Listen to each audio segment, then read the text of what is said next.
Hi, my name is Paula Tremayne, and I serve on the Ramona campus as a children's pastor.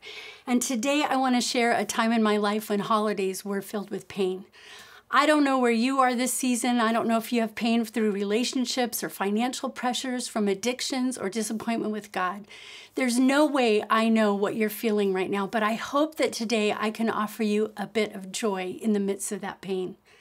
You see, a few years ago, my mother-in-law called us and said she was moving back to California and she would move in with us. And although it was a bit of a surprise, we knew it was a good decision in her life.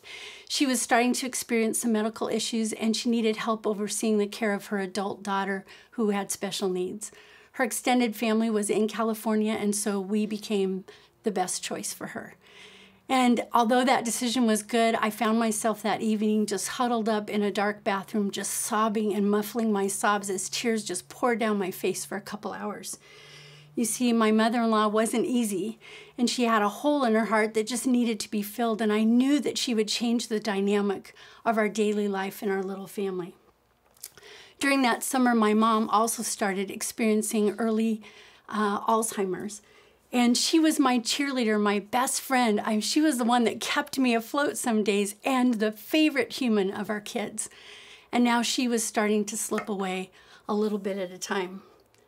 We were a family that celebrated holidays and birthdays and successes and Fridays, and we loved to be together, but very quickly, our times that we gathered as a family became stressful and intense. It wasn't uncommon to watch one grandmother crying as she was confused between a fork and a spoon trying to figure out how to set a table that she had so easily done the year before, while the other grandmother was flitting around the kitchen begging everyone to taste her recent creative, unique food item that we weren't all sure we wanted to taste. My husband and I would fall into bed at night just exhausted, trying to keep it all together, and we would hold hands and ask God for help. The chaos, pain, and confusion that had entered our family was something that we weren't handling with the grace that we needed, and we found ourselves often impatient. My mother-in-law lived with us for 8 years before she passed. These are the last 8 years that our children lived at home as well. My own mom lived for another 2, but she was barely recognizable by the time she died. I can feel the weight of my story as I'm sharing this with you, and you're thinking, where is the joy in the pain? Well, it came in unexpected moments. It came when friends just jumped into the middle of the fray of our crazy holidays and brought joy in the midst of chaos. It came when our children started bonding with us in a way that you do when you go through a very intense experience with someone. Our family can tell you the craziest stories about food creations that we have eaten. And we played ridiculous memory games with my mom that helped her find the words she needed to share her stories. There was one thing that lasted forever with us, and that is that our family crossed the finish line with both our moms. And that was a success all in itself. James 1:2-4 says, "My brothers and sisters, you will face all kinds of trouble. When you do think of it as pure joy, your faith will be tested. You know that when this happens, it will produce in you a strength to continue.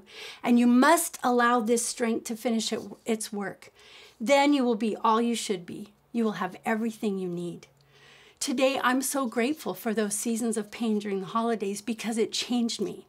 You see, my mother-in-law needed a lot of personal care the last couple of years of her life.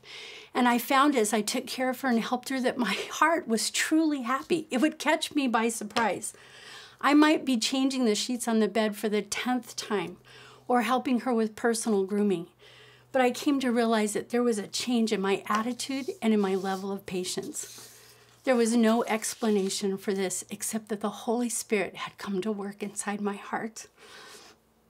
I had been given everything I needed. And so I say to you today, my brothers and sisters, your faith is being tested. Lean in. God is at work. He is producing in you the strength you need to continue. Then you will be all that you should be, and you will have everything you need.